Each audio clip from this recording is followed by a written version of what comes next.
জানো তো, এইমাত্র আমার রান্না শেষ হলো আর এই জ্বলন্ত উনুনটাতেই বসিয়ে দিয়েছিলাম গরুর জন্য ভুট্টা। ভুট্টা জাল দিয়ে নিচ্ছি।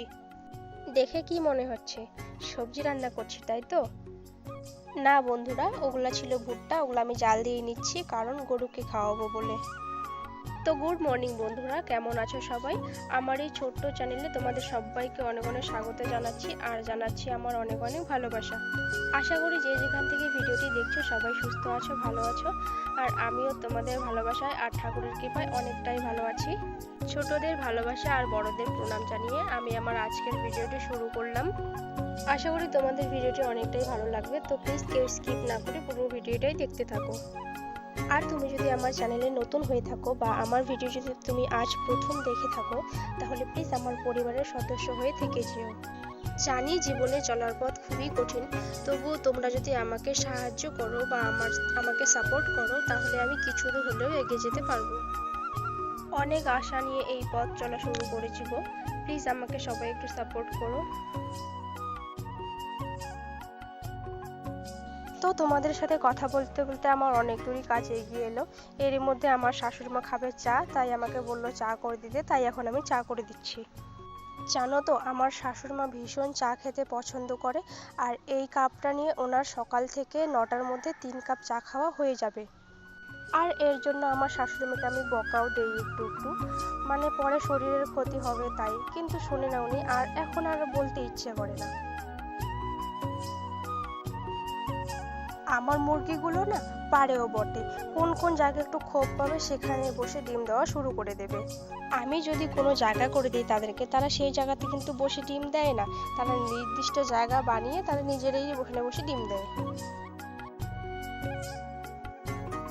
তো আমি বাইরের কাজকর্মগুলো প্রায় করে এসে এবার আমি ঘরের কাজগুলোও করে নিচ্ছি, মানে এই যে বিছানা তোলা, তারপর ঘরটাকে একটু পরিষ্কার করা, এগুলোই। তোমাদের কাছে আমার একটাই অনুরোধ বন্ধুরা, তোমরা কে কোন জায়গা থেকে ভিডিওটি দেখছো অবশ্যই আমাকে কমেন্ট করে জানিও, তাহলে সেগুলো দেখে আমাকেও ভালো লাগবে যে আমার বন্ধুরা কত দূর দূর থেকে আমার ভিডিওটি দেখছে। আর তার সাথে সাথে অবশ্যই আমাকে একটু সাপোর্ট করো।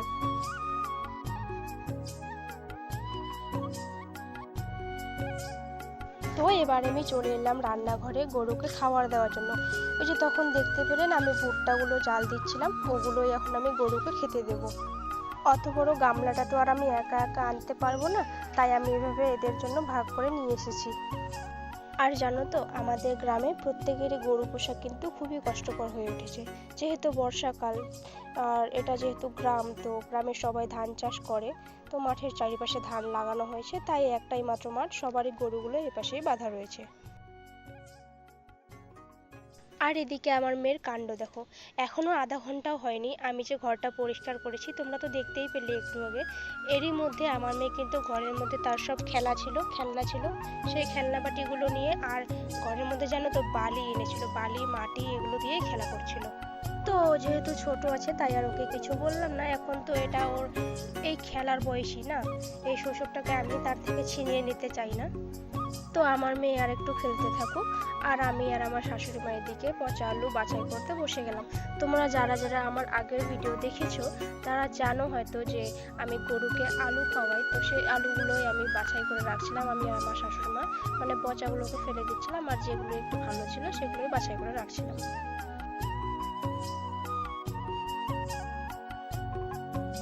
এরই মধ্যে আমার পাকা বুড়িটা কিন্তু আমার কাছে চলে আসলো, হয়তো তাকে আর একা একা খেলা করতে ইচ্ছা করছিল না, তাই হয়তো সে আমাদের কাছে আসলো।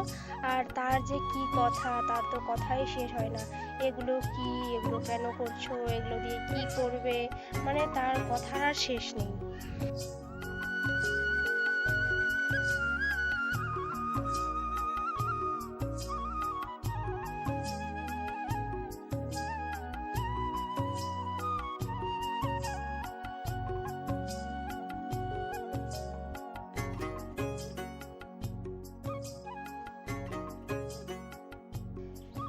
এরপরে চলে আসলাম আমার সবচেয়ে বড় কাজ করতে, যেটা বাড়ির আমি ছাড়া আর কেউই পারে না, গাই দোয়ানো। যেই কাজটা ইচ্ছে না থাকা সত্ত্বেও আমাকে করতেই হবে। আসলে ইচ্ছে করে না কেন জানো, আমি তো নতুন তো, আমার যে হাতের শিরাগুলো আছে না, ওই শিরাগুলো না টেনে ধরে। তো সেই কারণে আমার প্রচণ্ড ব্যথা লাগে, তো তাই আর আমাকে এই কাজটা করতে একদম ইচ্ছে করে না। তো ছাড়ো সেসব কথা, কাজ তো কাজই হয়, কি ছোট আর কি বড়। আর আমার পাকা বুড়িকে দেখো তোমরা, সে মাছি তাড়াচ্ছে, একটা গামছা নিয়ে মাছি তাড়াচ্ছে। গরুটাকে এক ফোঁটা ভয় পর্যন্ত পায় না, আর এই গরুটাও না একদম খুবই শান্তশিষ্ট আর ভদ্র।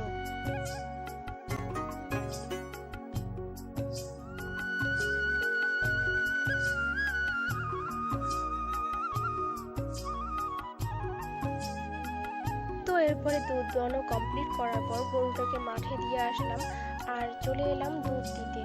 আর দূরে ওই পাহাড়টা দেখতে পাচ্ছ তোমরা, কি সুন্দর দেখা যাচ্ছে।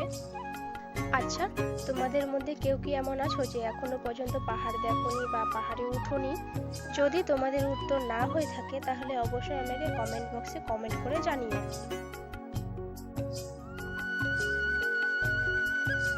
জানি না কেন এই জায়গাটায় আসলে না আমাকে মনে হয় যে আমার যদি এই জায়গাটায় একটা বাড়ি হতো অনেক ভালো হতো।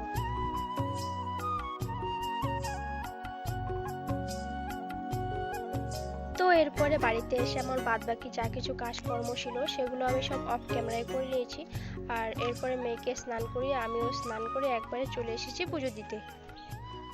আর আমি আগেও বলেছি, আজকের ভিডিওতেও বলছি, আমি কিন্তু রাজবংশী ফ্যামিলির থেকে বিলং করি। তো আমাদের না অনেকগুলো ঠাকুর হয়, আর আমাদেরকে এভাবে লেপেই প্রতিদিন পুজো দিতে হয়। যারা আমার রাজবংশী বন্ধুরা রয়েছে তারা হয়তো অবশ্যই এই বিষয়টা জানো। তো এরপরে পুজো টুজো দেওয়ার পর, খাওয়া দাওয়া করার পর চলে গেছিলাম আমি বাজারে। অবশ্যই আমার মেয়েকে রেখেই গেছিলাম। বাজারে যাওয়ার কারণ হলো, কিছুদিন আগে আমার শাশুড়ি মায়ের আমি প্যান কার্ড বানাতে দিয়েছিলাম, তো সেটাই আনতে যাচ্ছি। আর যাচ্ছি ইলেকট্রিক বিল দিতে। তো এই যে আমি রেডিও হয়ে গেছি, আর আমার একদম খুবই সাধারণ পোশাক আশাক, খুবই সাধারণ সাজগোজ। সাজগোজ কিছু করিনি, তোমরা দেখে না থাকলে আর একবার দেখে নাও। বাজার থেকে বাড়ি আসার পর আমি আমার মেয়ের কাণ্ড দেখে না অবাক হয়ে যাচ্ছি। ঘরে আর সিঁড়িতে পুরো জল ফেলে একাকার করে দিয়েছে। আমার সাজানো গোছানো ঘরটাকে একদম অগোছালো করে রেখে দিয়েছে। তোমাদেরকে আর আমি মুখে কি বলবো, তোমরা নিজেরাই দেখে নাও।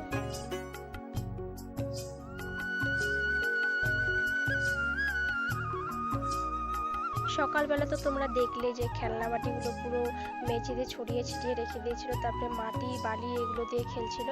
এগুলো পরিষ্কার করার পরও তারপরে আমি ঘরটাকে আবার গুছিয়ে রেখেছি, কিন্তু এখন আবার আমার ঘরটা অগোছালো করে রেখে দিয়েছে। তো এগুলোকে আবার আমি এখন পরিষ্কার করে নিলাম। একমাত্র আমার মেয়ের কারণে আমি আমার ড্রেসিং টেবিলে কোনো জিনিসই রাখি না। তোমরা হয়তো দেখতেই পাচ্ছ আমার ড্রেসিং টেবিলটা ফাঁকা।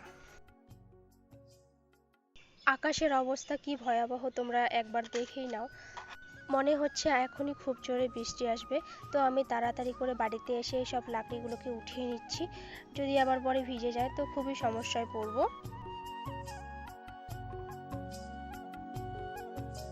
আমার আবার লাকড়ি ছাড়া চলে না জানো তো। আসলে আমার মনে হয় কি যে গ্যাসের রান্নার থেকে লাকড়ির রান্নাটা অনেকটাই সুস্বাদু হয়। তো তাই আমাদের যদিও গ্যাসটা থাকেই, তো তবুও এইভাবে আমরা লাকড়িগুলো কিনে আনি।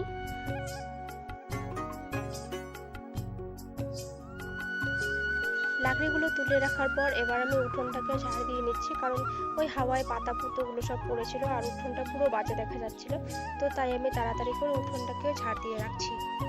আর তাছাড়া বিকেল বেলায় আরেকবার উঠোন ঝাড় দিতে হয়, এটা প্রত্যেক বাড়িরই নিয়ম। আর গ্রামাঞ্চলে এগুলো নিয়ম বেশি করে পালন করা হয়।